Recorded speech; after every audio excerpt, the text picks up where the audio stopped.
Hello and welcome back to the Q&A for today, the 15th of August 2013. So, as always, if you want to have your question read out and dealt with and stuff like that, leave it in the comments. That'd be very good because we are once again out of questions, which is pretty cool because at the end of the day we end up doing this series quite regularly. Anyway, I have 4 different questions today, and they're all pretty good, so let's get into it. The first one is, what do you think about leveling gear, and does it make leveling fast?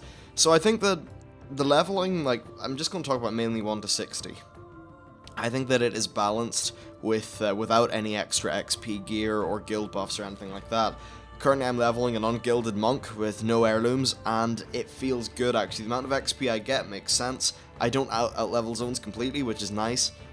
And it just overall feels more balanced. Now, my problem is that with heirlooms, it's impossible to enjoy the leveling experience from 1 to 60 and 7 to 80 because 70 to 80. Because I think that they're really fun leveling experiences, but when you keep on out-leveling every zone, you don't get all the story. You end up doing greens and grey quests if you want to complete them. It's not fun. I suppose it's the game systems actually expanding and sort of overtaking part of what makes the gameplay fun, and that's really shit. Honestly, I think there should be some sort of toggle so that you could still have the nice stats from your heirlooms, but like maybe a turn off extra XP toggle or something like that. I think that would be fair enough. Yeah, I mean, the balancing for most of the questing in this game, well, 1 to 60 mainly, is probably a little bit, like, it gives you slightly more XP than you need to level up, which is normally okay if you don't have all the crazy leveling gear, but if you do, it just makes it impossible. So yeah, it's definitely a problem because it means that when new people come into the game, if they're in a guild, it's level 25 guild, they're getting their 20% extra XP. It means they can't enjoy that initial leveling up and all the story and interesting things like that. And because they can't enjoy it, they bounce off the game, which is a problem. Overall leveling is just a big problem in general because you go through the really fun 1 to 60, and then there's 70 to 80, but funny enough, sorry, 60 to 70, I think that 60 to 70 actually is still sort of okay for most people who are new to it, or people going in their second or third time, because there's sufficient variety in where you go there, and also the landscape and the zones are such a change of scenery from what you're used to that it kind of carries the fact that the quests are not the most interesting. Now after that, Northrend is my favourite place in the game. I think it's when they struck the perfect balance between gimmick quests that had a lot of story and kind of gravitas to them, and then just the regular quests. I just thought it was very well balanced, well paced. I loved it. Cataclysm, I think I enjoyed Hyjal, oddly enough. I hated Vashir because it was just such a slog, and everywhere else I didn't really particularly care for, especially Twilight Highlands. And then my big problem with Uldum was I was really interested in the story of the Tol'vir. I couldn't give a fuck about Harrison Jones because he would have been okay for a few quests, but what Blizzard did was they ripped the arse out of it, and you know when you take a joke too far, Blizzard took that joke way, way too far. So yeah, leveling's a little bit borked up at the minute, I think it's safe to say that. Anyway, someone said, will you explain the lore and how Draenei, Orcs, and the Burning Legion tie into it? I came into the game from the Pandaland expansion, and have to say Outland was my favourite leveling zone, but I would like to know more about the place.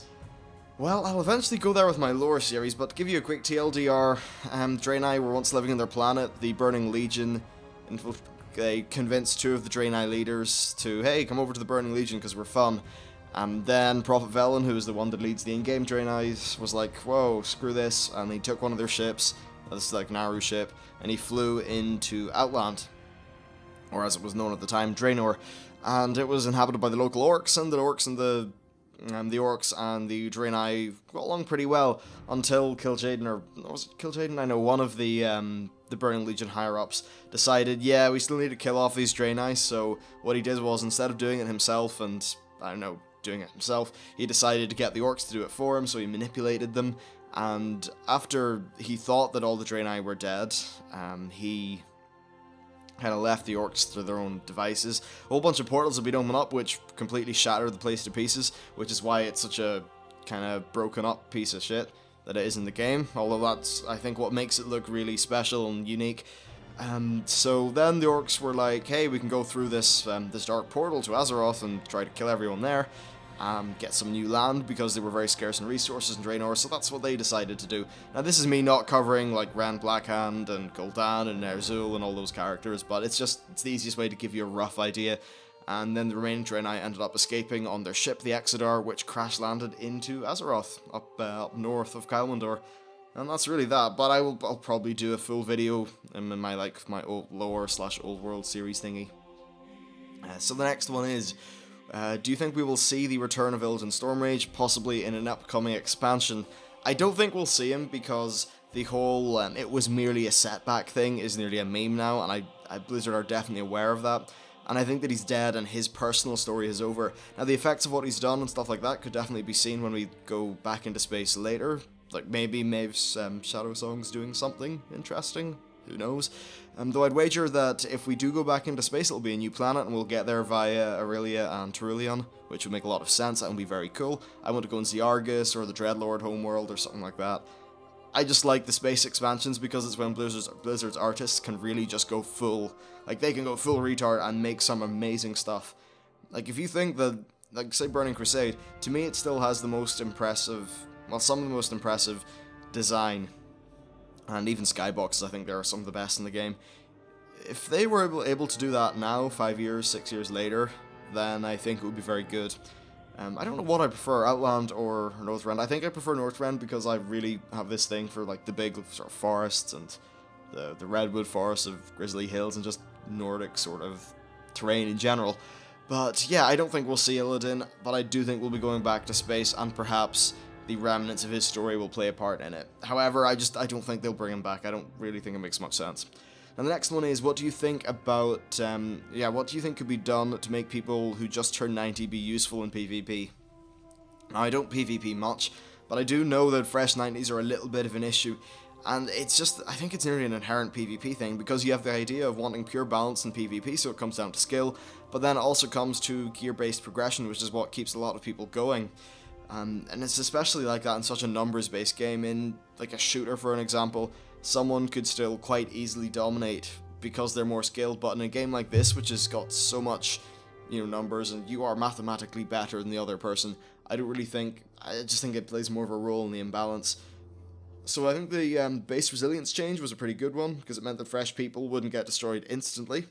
That was good, but of course they wouldn't do as much damage because they didn't have the PvP power in their gear. Right now the honor grind is a little bit of a problem, and I think that's mainly because of battleground issues. On a lot of battle groups, battlegrounds are extremely unbalanced. For an example, on mine, you could do 6 or 7 battlegrounds in a row and lose every single one of them as Alliance, which is kind of bullshit. And this is a problem in a lot of places because in general Horde tend to lean more PvP, Alliance tend to lean more PvE, so yeah, just a little bit of a problem there. I don't really know how they can make this better. Perhaps they can make the crafted gear a little bit better so that the baseline is raised a little bit for gear, but people are still able to progress onto the tyrannical gear, or I don't know, whatever the hell the most recent tier is. But anyway, that is it for this quick little show. As always, questions, leave them below, and yeah, with that, I'll see you later.